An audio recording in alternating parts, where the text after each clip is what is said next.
Okay, we're hot, like my friend says, we're online. So for everybody that's here, welcome. For everybody that's listening online, you're very welcome. Today we have a rather interesting topic. I've been teaching about brain types, and I don't want to tie brain types to this lesson so much, because I don't want you to be suspicious of people. Okay? Yes. But today we're talking about understanding the characteristics of a con person. Now, I said con person because it can be male or female, but when Diana and I were talking this morning, she said really it's a con artist, which is true. A con artist, con is short for confidence. Artist is someone who creates things. So they want to create a confidence with you for their own benefit. They have their own agenda. The world is full of con artists, male and female. And so this training today is to help us. The lesson aim is to better equip for having a successful life by not falling for the con artist. Because they have a game. I think I'm going to have a prayer today because this is a very important topic. And Father, we just ask you to guide us, open our minds, help us with your Holy Spirit that we can understand this topic because it's so vitally important. We pray this short prayer in the name of Jesus. Amen. Amen. Okay, so Matthew chapter 10, 16 indicates that God knew this was going to happen. Because he said, look, I am sending you out as sheep among wolves, so be as shrewd or as wise as snakes, but as harmless as doves. Kipchumbi, you have that one? Inasema ya kwamba, angalieni, mimi nawatuma kama kondoo kati ya mbwa mwitu. Basi iweni na busara kama nyoka, na kuwa watu wapole kama hua. Thank you. Number one, what is a con artist? A con artist is a confidence trickster. They are experts at exploiting very normal, hardwired human psychological vulnerabilities. Con artists play on your emotions, biases, and social instincts that override rational thinking, especially under pressure. They are very dishonest. And they have no conscience about misleading people or twisting this story to fit the agenda. Okay, so Maina was talking about mediators. That's assuming that these people have a weakness. They want to do the right thing, but they don't maybe understand. There's a difference between a weakness and a wickedness. We're going to talk about that. And sometimes we maybe misjudge. Maybe we are tricked by these artists who want to gain our confidence. So I found it very, very interesting. Before I ever told Diana anything, she said, oh, I know these people. She said they're very likable. They're very charming. And I'm going to add one more. They can be very agreeable. So if you see that combination in a new person, they're likable, they're charming, and they're agreeable, be careful. Because if I'm speaking the truth, will I agree on everything? No. I'm going to say, no, Silas, I don't quite see it that way. This is how I see it. And then he gives me his feedback, and back and forth, and then finally we come to a conclusion. But these kind of people, when Silas says something, they say, oh, Silas, where did you get your wisdom? Wow, this is amazing. But they have a hidden agenda. They want something. Mina, you're laughing. Why? I think you've seen these people. Yeah, everybody's seen these people. They might come up to Kibet and say, Kibet, you know, your boss just doesn't really understand you. They're not seeing your full potential. If you'd come and work for me, you could become rich and famous. You see, they're playing on your emotions, but I can tell by your eyes that you're not buying into that story. But these people are crafty. They can tell there are so many ways of noticing what you can fall for. Do you know that people, they watch it's called your blink rate, how fast your eyes are blinking. They can tell what you're thinking by how fast your eyes are blinking.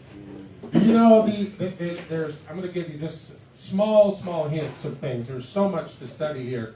But they have something called the predator's stare. It's like the stare of a snake. And when you see someone who's not blinking, you have become the prey. So I'm talking to you, Silas, and I just really want to encourage you to fill your purpose in life. I think you've got a potential that I can help you find. Did I blink at all? No. I'm trying to convince him of something. So most of us don't pay any attention to that because there's two types of people. There's the type of person who just wants to live their life, fill their responsibilities, and fill their purpose. That's what they're focusing on. Lamaya's gone today. That's why we're online. I mean, there's lots of people gone. They just can't make it. He's gone because he has other responsibilities. But he can catch up later when he has time. Okay? So we're focused on filling our responsibilities. Do you know what your responsibilities are? Your first one is to your family. Your first responsibility is to your family. Or I could say even before that, your first responsibility is to God, but they're really tightly tied together. Then we need to find our purpose. So con artists will distract you from your responsibilities and your purpose. They have their own agenda. Okay, their world is full of con artists, people who want to take shortcuts to get something that's not really theirs. So they use your emotions. I'm going to use some technical terms here, and I'll try to break it down so that everybody can understand it. So they use, number two, they use emotions of fear. They use emotions of loneliness. They use a need for validation. So maybe I find out that as I have studied Maina over the years, he feels like he's not really appreciated. So I know that he's vulnerable. And when I begin to show him validation, then he begins to trust me. You see that?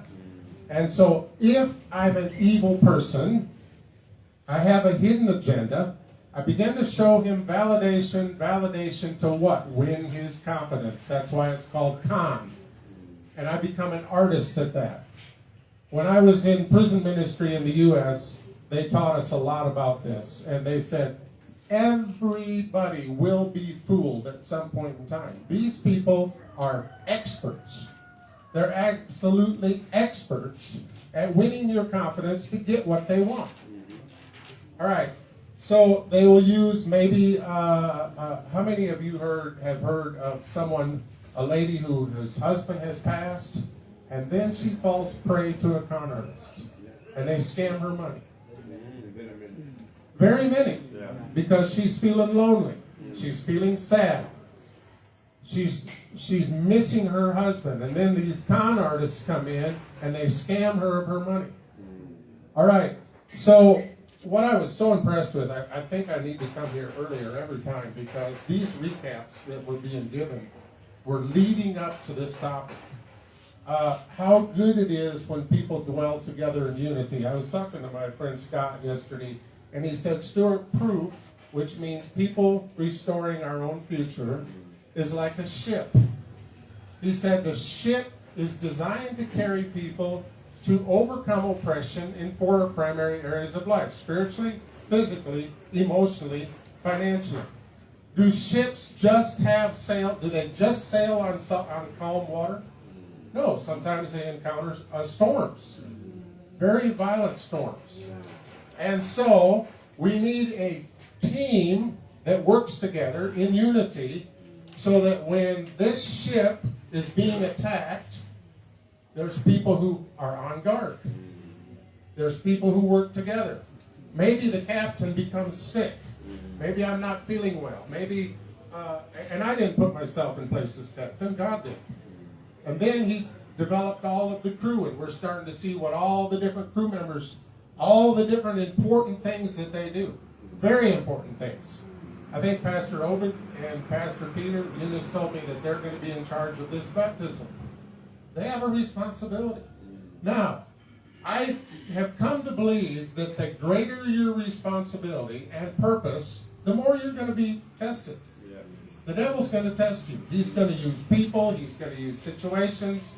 He's going to use so many things to derail this ship, to get it off of course.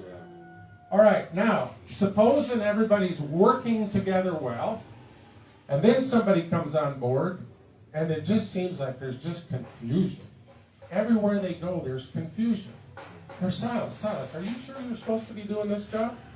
Oh, well, I thought so. Well, I thought the captain said you should be doing this job. Well, I don't think so. Yes, I'm sure. He said, Pastor James, you're really not doing a very good job. I thought you were the leader of this whole thing. What's going on here? You see, and he starts spreading confusion, and he breaks down the unity. Is that ship going to sail on safely? No. So, we can mediate with people who have weaknesses. We can't mediate with people who have wickedness. There's a big difference. And so then maybe I have been taken in by someone as the captain. Somebody comes in here to prove. They have a hidden agenda. They figure out what my weakness is. They become my buddy. They say, hey, I want to teach a class here. We're just like two peas in a pod. We are on the same course. He gets up and teaches his class. Maina comes to me after the words and he says, Professor, please, this guy has a hidden agenda. I'm like, what? What are you talking about? Let me talk to Pastor James. I go talk to Pastor James. I said, what do you think of this discussion? Well, somehow. I said, what do you mean by somehow?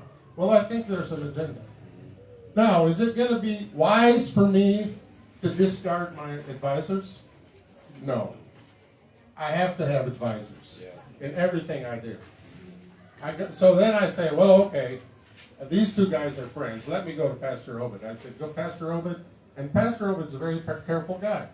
I said, what do you think of this? And he tells me, I have some reservations. I'm not sure yet. I'm still checking.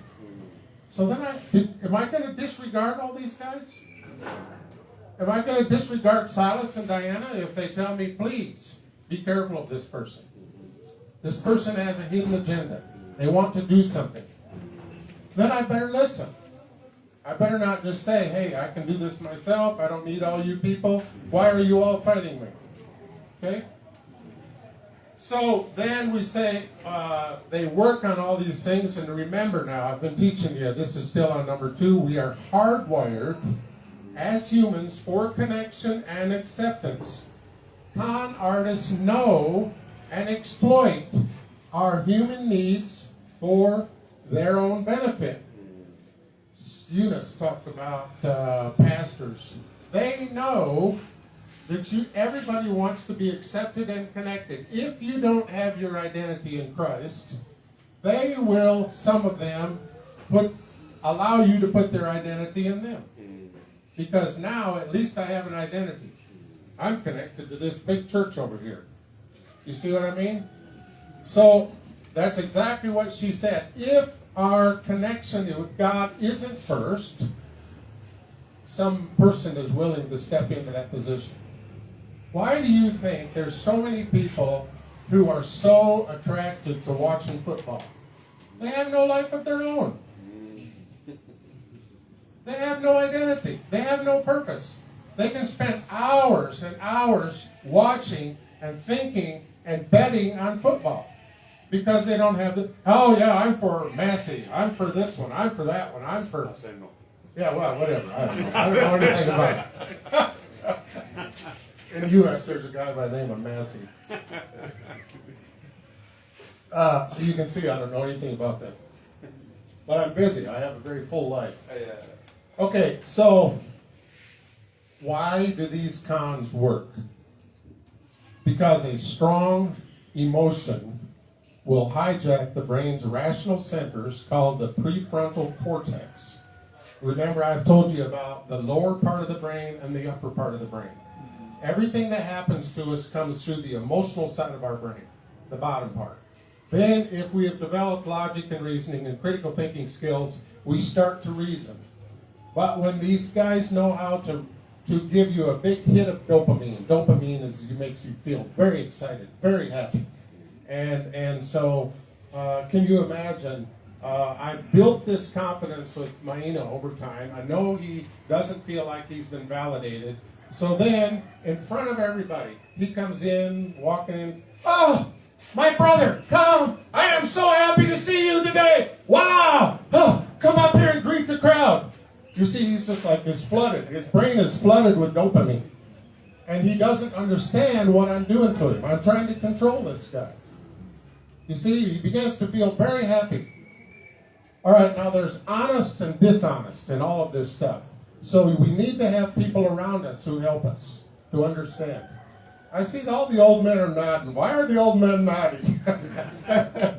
I think we've been through this, haven't we? Yeah, but you've never had it put into words like this before. All right, so the prefrontal cortex, the emotional side of your brain, is hijacked, and that's the logical, and it will activate faster and more primitive parts of the amygdala. The amygdala it's got several names, but it's the emotional side of our brain. We can also call it the survival part. We're born with the amygdala. It's also called, I don't know why, I haven't studied this, it's called the lizard brain. And so when you're walking through the forest and the bushes rattle beside you, or you're walking through the jungle, the amygdala is what starts the adrenal gland so that you can either fight or run away. Okay? The amygdala is what activates that part of your brain so that if it's a snake, you can run away. If it's a lion, you can climb up a tree. Then the rational part of your brain looks around and you say, "Oh, it was just a branch falling from the tree." So then the adrenal glands come down, poly, your heart rate comes down, and you continue on your journey. All right, these con artists know how to activate this strong emotions so that it hijacks the reasoning part. You can't even think anymore. You just, "Oh, this is wonderful. Oh, this person is like a god." And they become so excited. You know, this guy is he's going to lift me up. I've never been lifted up in my life. Maybe this is my destiny. Oh. You see? And so we get hijacked. All right, so who is vulnerable? Number 4. Okay, when you're hijacked, let's finish that out. People ignore the inconsistencies. All right, so maybe if I'm testing Silas to see, I don't know Silas very well, and so I tell him, I'm really enjoying the way this certain politician is doing his job. Silas said, "Oh yeah, he's just great. He's just fantastic." Later on in the conversation, I might say the opposite. I'll say, I've noticed in this region where this politician is working, there's some problems. "Oh, yeah, that guy's not very good." No, See, he's being agreeable with me to win my confidence. But if you're smart, you start watching for those inconsistencies. You say, first he said he was very nice because he thought that would win my confidence. Later he said he's terrible because he thought that would win my confidence. So when your emotional part of your brain is or the logical part of your brain is hijacked, you forget about inconsistencies. Okay? Another thing that happens is you skip the verification. In this world today, let me tell you something. I saw a deal. AI is good, but you have to be very, very careful with it. I saw something the other day where I could take a picture of Emmanuel here. I could take a picture of this lady. I could combine the pictures with AI and show them that they're kissing. You've got to be careful. You've got to look for verification. In this world that we're living in, there's a lot of snares. There's a lot of scams. Now, we can go show this to Emmanuel's wife, and that's going to cause a big problem. He said, I have no idea what you're talking about. Well, it's obvious. It's right here. It's a picture. I can see you. No, but it never happened. So, another thing about a con artist is they're always a little dishonest. See, was this picture honest? No, that picture was not honest. These people, and for those of us who want to be honest, we expect everybody else is honest. So they know that. Another thing about human nature is people want to be helpful. They know that. If I have a flat tire, Silas is going to come by, and even if he has a deadline, he's going to say, let me help you change your tire. Because we want to help each other. We're hardwired that way. So a con artist knows that, and he exploits that. I'm really giving you it's like feeding you with a fire hose. You're going to have to break this down because I've given you a lot of information. But I hope you can study this and maybe watch the video again. And so, number 4, who is vulnerable? Everybody is vulnerable. Even highly intelligent, educated, cautious people get taken in sometimes spectacularly. We must be willing to listen to honest feedback from people who see what is happening. We must. You have to have a group of people around you that you trust, that you know they're honest. They're going to tell you the truth even if it hurts. They're going to say, no, don't do this. Think about Shakahola. I expect that there were women and children going to that church, and the husband, at first he thought, well, this is just a deal. They can go to that church if they want to. Later, he started to see discrepancies, inconsistencies. Maybe the wife come home and she's just so excited, she's just giddy. And he said, no, wait a minute.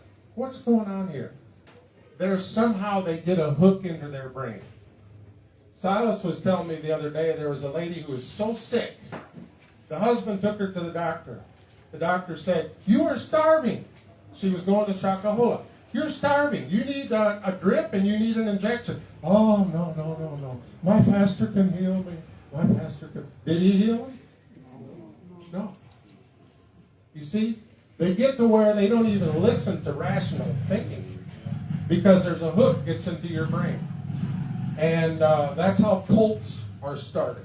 There was a cult many years ago in the U.S. I think the leader of it was Jimmy Jones. And he convinced these people. Do you know what Kool-Aid is? Does anybody know the mix you add in your water to make it like a flavor? You don't have Kool-Aid here. But you have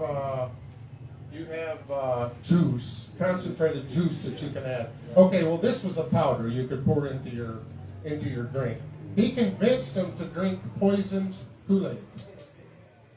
A whole bunch of them. And they died. So that's a term now that people use. If you get taken in by a con artist, you're drinking his Kool-Aid. He's giving it to you, poly-poly. But eventually, he's going to take control of you. You're going to do what? Forget your responsibilities.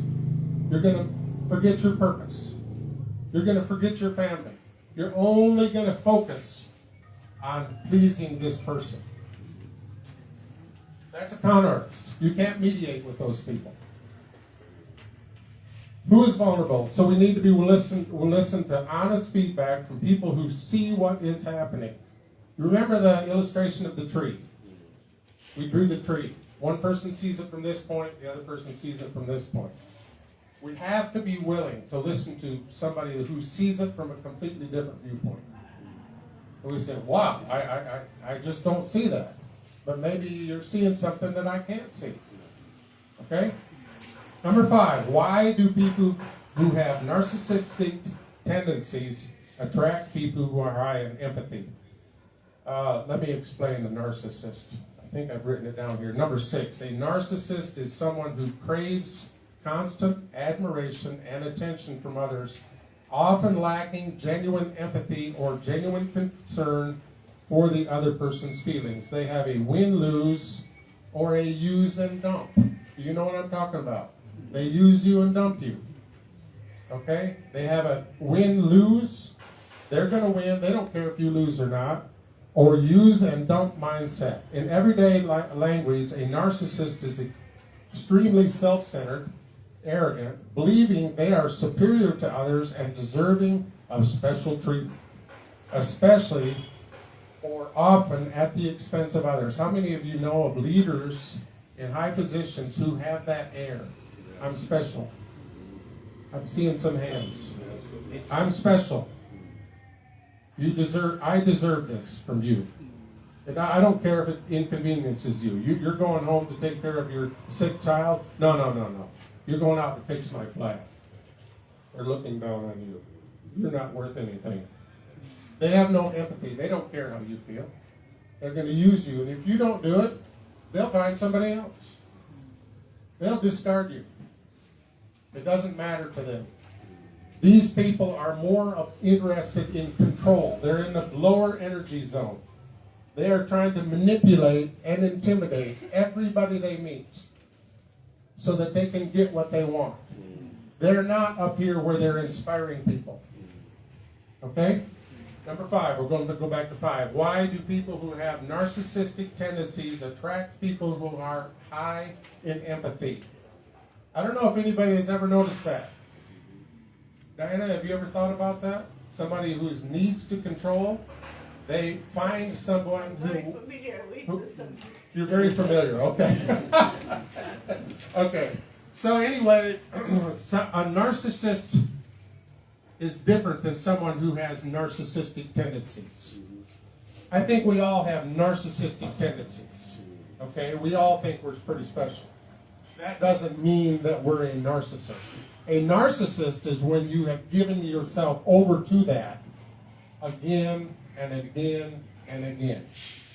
And you have finally become the person who believes that you're special. You believe in win-lose relationships. You believe in use and dump.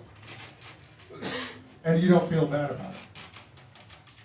Maybe I use Kipchumba. Kipchumba says, my daughter is very, very sick. I want to go home.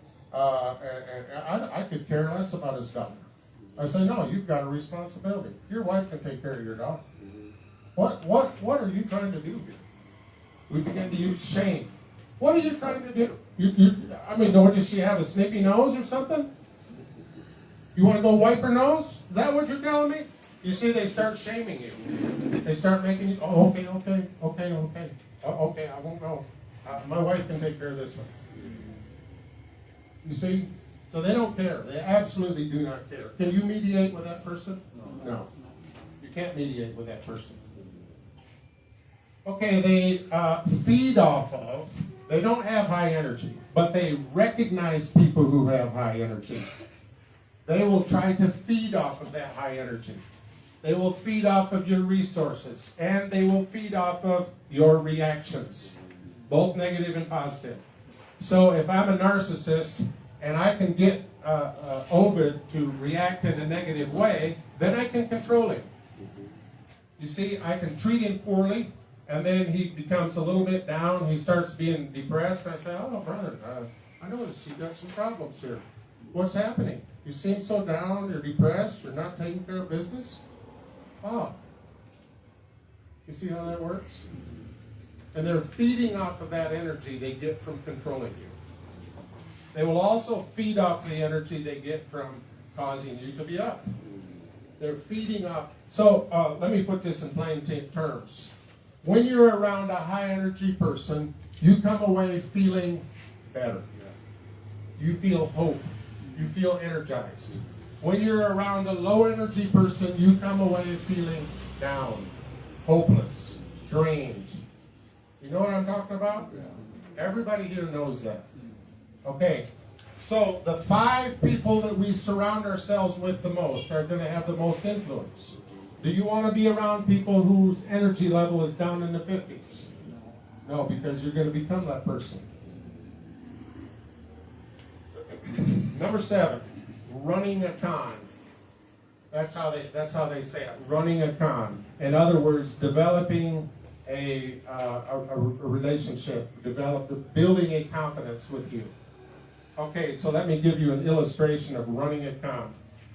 Example, a prisoner wants the spiral notebook you have. Okay, I brought this little notebook.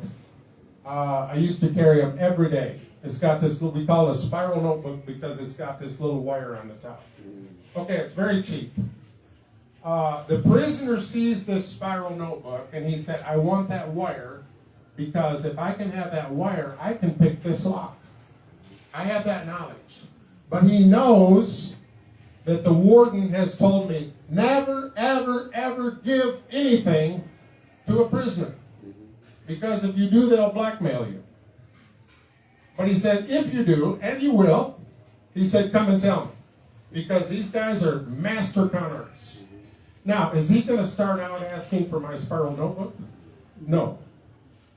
He's running a con. And so I get up in front and I speak, and he comes to me afterwards and he said, my brother, I have never heard anybody explain that verse so well. He's watching everything. He's watching your blink rate. He's watching the veins in your neck. He's watching your body language. And he's going to keep up on this until he figures out what your vulnerability is. It may take him weeks. It may take him months. It may take him years. He doesn't care. He has all the time in the world. Next time he says, please assist me with your pen. I want to write some study notes. I said, no, I can't give you my pen. No. I'm not asking you to give it to me. Just loan it to me. So I get in the habit of loaning him my pen. I've already violated what the warden told me, right? But he's running a con on me. He's building up my confidence. After he begins, he sees that he has my confidence, then he said, could you borrow me your spiral notebook? I said, no, I can't. Now, wait a minute.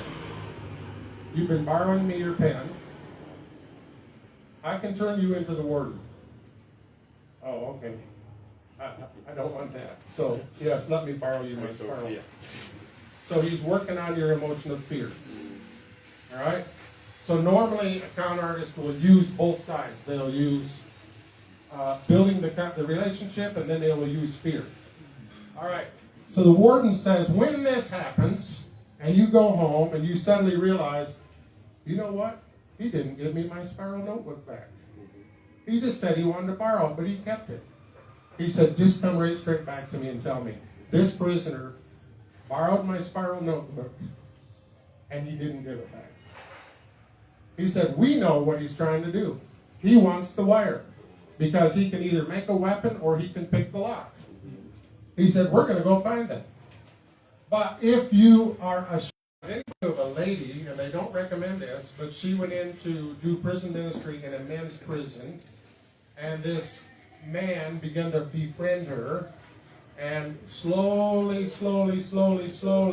he found out that her marriage wasn't as good as it could be, and he found out the things that she didn't like about her husband, and so he became those things, and eventually she divorced her husband and married this prisoner. Now she's sending money to this prisoner. Was that a wise life decision? Do you see what happened? Slowly by slowly, she began to push away her responsibilities. She no longer valued her husband. She no longer valued, all she could think about is, how do I take care of this guy? Because he needs me. He's a narcissist. She's an empathetic person. So a narcissist and an empathetic person often get together because a narcissist has needs, and an empathetic person wants to fill your needs. So you see how that goes together? Hand in a glove. I can fill your needs. He has plenty of them. So you begin to feel special because now I'm the only one that can fill his needs.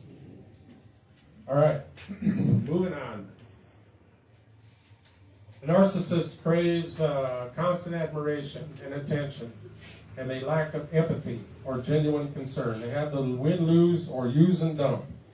They're self-centered and arrogant. Running a con, that's what I talked about with the notebook. And by the way, I do have this notebook for a reason. God gave me another verse this morning, and I wrote it down in here, and just now remembered it. Nehemiah 4:17 and 18. How many of you remember the story about where they were trying to rebuild the wall, and the enemy kept frustrating them? Remember that story in the Bible? Yeah. And so they said, those who carried burdens, carry them with one hand, and hold your weapon in the other hand. Those who are building, lay in the bricks, make sure you have a sword in your saddle. And then they had watchmen up on the wall. So anytime an enemy came, he would sound the trumpet. Woo! And everybody was looking, where's the enemy? Because they said, we're going to build this wall. We're going to overcome. Now, does the enemy, Satan, want us to free people from oppression? No.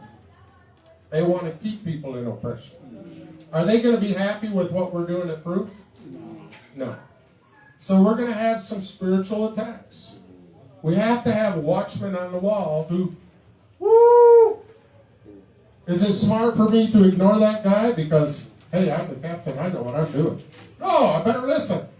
You know, some of you Bible scholars will know, and I've forgotten the tribe, but there was 12 tribes of children of Israel who were going. Which one was the behind tribe? Does anybody know? They ate the dust every day. They ate the dust. The reason they were behind tribe is they had exceptional eyesight. And they were scanning for enemies to come from behind. There's always a cost with your gift. You have exceptional eyesight, you get to eat the dust of everybody else.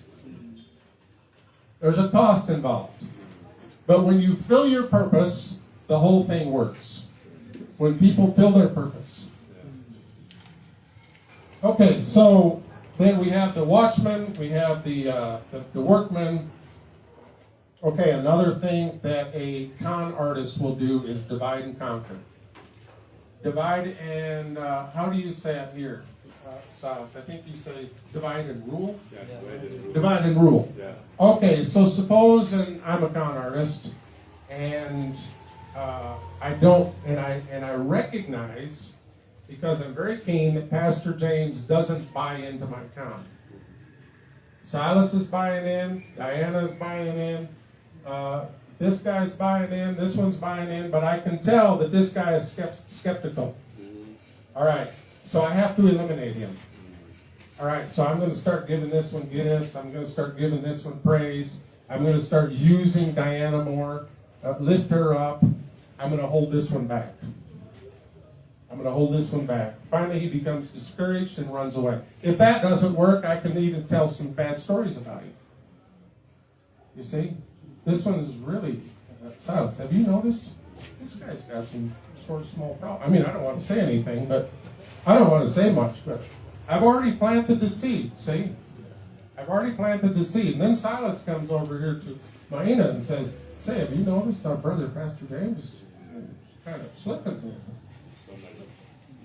Yeah, he's not really up to par like he could be. I don't know what's happening. Maybe he shouldn't be in leadership. Maybe, you know. And so we divide and rule. And when somebody doesn't buy in to the con man, he will isolate them. That's his whole goal, is to control. He will seek to isolate that person. Get him out of here. I don't need this person on my team. Because they know what he's doing. So divide and conquer, divide and rule. It's the same thing. Number 9, refuse to take responsibility for disagreements. So you have a disagreement, you try to mediate. They refuse to take any responsibility. Often they will say something like, well, I think you just didn't understand me. This looks like a communication problem. But really, if you look at it carefully, it's not a communication problem, it's a values problem. We value setting people free from oppression. He values controlling people. Can you marry those two people together? That's not going to work, is it? It's not going to work. So they will use lots of different, what's called logical fallacies. They will twist what you say. Like, for instance, Silas might ask me, he said, if you can only have one pet, you could have a dog or a cat, which one would you take? And I think about it and I say, well, a cat's good because they catch rats, but a dog is good because they provide protection. So finally I say, Silas, boy, that's a hard decision, but I think I'll have to pick the dog. Oh, why do you hate cats so much? I never said I hated cats. Well, yeah, you did. You said you'd rather have a dog than a cat. So they twist your words. That's a logical fallacy. Another one is called gaslighting. Gaslighting is when they start to make you doubt your own mind. And this happened, I think I've given this illustration a long time ago. There was two men living together in a small apartment. And they had a gas light up on the wall. So the one guy played a trick on the other one. He went out to use the outside toilet. When he was out, he turned the gas light down a little. Okay, so the other one come back in and he's trying to read and he said, wow, I can't hardly see. I don't know what's happened. He said, did you change the light? And the other one, who changed the light, he said, oh, it looks like the same light that's always been there. To me, it looks like it's the same light. See, he twisted it. He's asking him if he changed the amount of gas. But he's answering, so is that honest? No, it's not honest. It's very sneaky. All right, so the next night, when the guy goes out to use the toilet, he turns it up a little. So then he comes back in and he's worried. And he says, oh, tonight it's no problem. It's like I have a lot of light. Oh, I think you're having a problem with your eyes. I think that's what the problem is. So then he waits a few days, he turns it back down again, and the guy said, oh, I can't see. He said, either your eyes or your mind. I'm not sure which. It could be your mind. I think you're starting to have some mental problems. I've been noticing it in other things. I'll tell you about something that one guy did. He found his friend's keys laying on the counter. So he picked them up, he dashed somewhere and had a copy made of the car key. All right, so the next day, when this guy came home, he was very precise about where he parked his car. He always parked his car in a certain spot. You know, Silas takes care of his car. So he knows what he did. The friend come over at midnight when he got off of work, moved the car back about 6 feet. All right? So this guy comes out in the morning and says, whoa, what happened? The next night, he moved it ahead 6 feet. Then the guy come out in the morning and he said, what is happening? So then these friends were together one day. He says, man, I don't know what's happening. He said, I come out in the morning and it's like my car has moved. Oh. He said, are you sure? Maybe you're losing your mind. But I'll tell you what you can do. You can take a piece of chalk and chalk the sidewalk by the rear tire. Oh, okay, that's a very good idea. So he put a piece of chalk and chalked the sidewalk. Then this guy, in the middle of the night, he comes and rubs the chalk out, moves the car ahead 6 feet, and puts a new chalk. It didn't take him long to convince this guy, you've got mental problems. You don't remember what you're doing. You don't even know how to park your own car. But it was just a game. He said, finally, I just quit. I threw the key away, and I never told him. Because I said, I knew if I told him, he would never trust me again. You see? That's how a con artist will work. They will only do what they can do to control. They will create confusion. They will create chaos. Because chaos and confusion is a way of controlling people. So maybe Silas says, Stuart, let's go together and look at a coffee plantation on Tuesday. I don't really want to go, but I don't want to tell Silas that. So I say, okay, fine. What time? 4. So he comes to my house at 4 and I'm not there. He calls me. He says, where are you? I said, I'm in Tashamba. What do you mean, where am I? Well, we're going to the coffee plantation. No, you said Thursday. Oh. I said Thursday? Yeah, I'm sure you said Thursday. Oh, I thought I said Tuesday. No, I'm quite sure you said. Oh. Wow, maybe I'm losing my mind. You see, that's how a con artist works. They use deception, they use deceit, they use lies to control other people. Their whole purpose in life is to control other people. That's what they feed off of. That's what gives them energy. That's what gives them the feeling of being in control. We need power to do what we do in life. We need the power from above. The power to do something. We don't need the power over people. When you use your power over people to get what you want, you're intimidating and manipulating. And there's people who use all different kinds of ways of doing that. If they can't get you by confusion, I don't think I could confuse Diana because she's very sharp. She'll remember all my consistencies. But if I wanted to control her, I think I could find a vulnerability somewhere. But that's not my intention. But I think that I could con Diana. Eventually. She's looking at me with doubt. What? You want her back, she says. Okay, no, because I'm not interested. I'm not interested in spending my time trying to figure out how to con you. So, let's see. The first verse we read was at the top. Gaslighting makes somebody feel crazy. Number 10, Ephesians 6:12. We are not fighting against flesh and blood, but against evil rulers and authorities of the unseen world, against mighty powers in this dark world, and against evil spirits in heavenly places. Can you read that one, Kipchumba?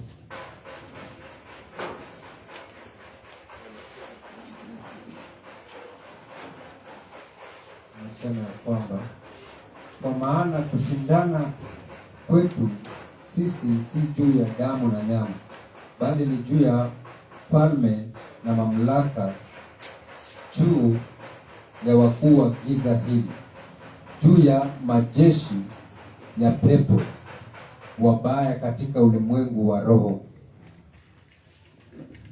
Okay, we got one more thing to say here. The conclusion, we have a need for godly discernment.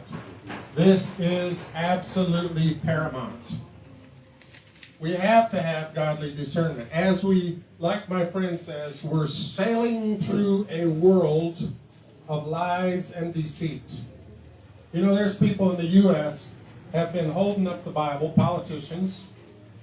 Oh, we love Christians. Christians are wonderful people. Now the Epstein files have come out. We find that these people are cooking and eating babies. They're sacrificing them. Do they love Christians? They're running a con. We need godly discernment. The world is in a mess. Now, it can happen, Hebrews 12, I think. Hebrews 12, 26, 27, and 28. I'll just say that before we close. It said, God spoke, and he said, once again I will shake the world. And he said, not only the world, but the heavens. And only thing that will remain is the unshakable.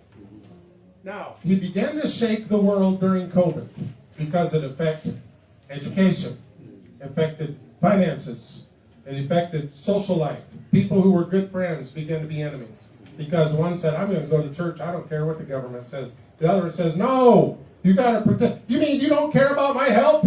What's wrong with you? You see, so good friends became enemies because of COVID. That was a shaking. Now, the heavens are the religions. Do you see how easy it would be for God to shake something a little bit and suddenly it's revealed? It's right there in front of your eyes. You're like, whoa. So he said the only thing that's not going to be shaken is the unshakable. What's unshakable? God.